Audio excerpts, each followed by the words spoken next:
to you on the phone, you would have loved a Tank Davis fight. If it was to come into fruition, are you eligible to do a catch weight or necessarily a rehydration clause to something similar to what he did with Ryan? Listen, we're not going back to 135. Okay, my son almost Catch died at weight, that weight. catch weight, Javon. He was at that weight. He was at that weight for 8 years. We're staying at 140, and and we're willing to fight anybody. When my son is ready, and when he feels like he's ready, and he feels like he's not gonna retire, that's up to him. You know what I'm saying? I respect whatever he says. He's done enough in the sport. What I think is he's too young.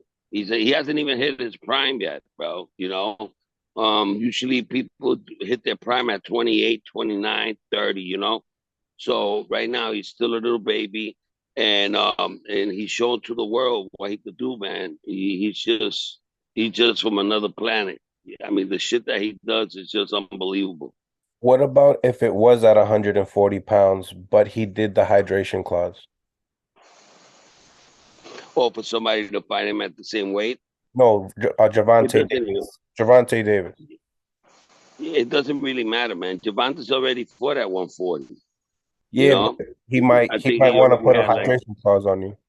the what, He might want to do a hydration clause on you like how he did with Ryan. bro? We don't even go up for like 5 pounds. My son went in like at 145 in that fight. Wow. My son was small, bro. You know, we don't go up too high. You know what I'm saying? And you can't go. To me, when you have a world title, you should go past 10 pounds. You know, for some reason, Josh Saylor went up to 167 pounds, which is ridiculous, And for us, it's better. The bigger you are, the slower you are, you're not gonna be stronger than my son because my son looked the strongest in that fight. So the weight cash has nothing to do with us, bro. We will hydrate no more than 10 pounds. So to me, it's to our advantage if we was to fight somebody and they have to meet the 10-pound hydration clause. You know what I'm saying? So all I gotta say is, man, he is the king right now in boxing. There's nobody doing what he's doing. And the way that he did it, bro, was just fucking amazing. Amazing. Now, the key thing is here is that you guys are taking a break from boxing, handling what you guys got to handle with, his wife, and then also in the same time, if there was a fight that was presented with Gervonta Davis, which is a big money fight, would you guys be willing to do a catch weight in the? Any fight with my son right now is a mega fight. He's the king of boxing now. He's entertainment. He's what everybody want to see. You understand? And so, um, we're the top dogs right now. So my son could choose and pick whoever the fuck he wants. You know what I'm saying? You know, if he wants to fight a nobody like these guys are doing, why not? You know, How do you all see these a guys fight? are fighting nobodies. How do you see that fight playing out, you and your son and Gervonta Davis? It will be a boxing clinic. Mm. That's the only way you could be Gervonta Davis. A boxing clinic, where he can't even hit you, where he can't even touch you, you know. And my son is ready. My son is a beast, bro. He's a monster. He ain't scared of nobody, bro. And he showed it to the world with Loma. He showed it to the world with Josh Taylor. A guy that nobody wanted to fight. If you think that you're the fucking king, why don't you fight the top dogs? Teofimo Lopez is the only one doing it. So, I'm just sick and tired of all these guys. They don't even deserve a fight with my son because they're not even up there. They don't got what we want. They don't got no belts. The only thing that they got is this social media shit that this fucking social media world has destroyed boxing because back in the days, it was the best fighting the best. Nowadays, it's how many people follow you.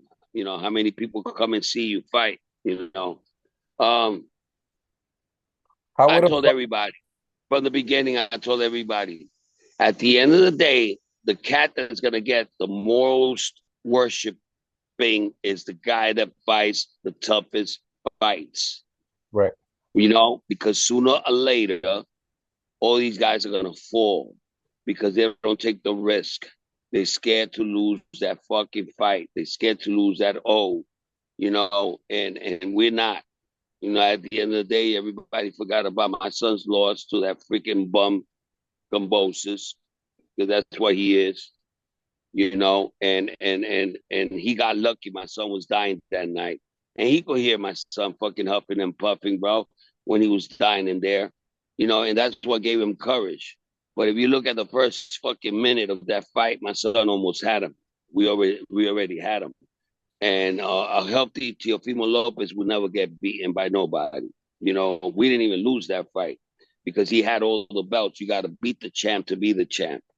Would you like, is that something that you would like to do at 140 pounds if he wanted to prove himself? And I mean by Cambosos proving himself, because I know that, No, listen, we already proved to the whole world we beat the man at 140. yeah. We don't got to prove nothing to nobody, bro. You know, No, I'm not saying you. and, I'm not you saying know, I'm not saying you. I'm talking about Cambosos because, you know, a lot of people agree with you when it comes down to Teofimo Lopez not being 100% in that fight. You know what I'm saying? You guys have, the doctors, bro, they have had the documented, doctors saying that his condition, they right? cannot believe what he did, you know, with You his got condition. documentation upon it, and I don't think Max Kellerman would be, speaking upon things that are not facts. So, what I'm saying is that it could be like that redemption match. Is that something that you would entertain at 140 pounds? Listen, we're ready to fight whoever it is. It's up to my son. You know what I'm saying? The politics in boxing got to change, and you know, there's been a lot of bad decisions this year. A lot of bad decisions. I You agree. know, and so that's why I got to get my son ready every fight where there's no robberies. You know, we got to make it. We got to make it where they can't rob us. And that's what we're looking at, man. Like, you know, when he's ready to fight, you know, and it's up to him. It's up to him. But listen, it's been great talking to you, bro. I gotta go. I gotta get something to eat. I'm fucking starving. And it's been a long week, a lot of celebration. I mean, you can't go to any boxing channel if you don't hear my son. Everybody's talking about that fight. And I love it, bro. You know, we brought back boxing. We brought back entertainment. That's what the crowd wanted to see, and we brought it back. You know, boxing is alive again, and Teofimo Lopez has a lot to do with that.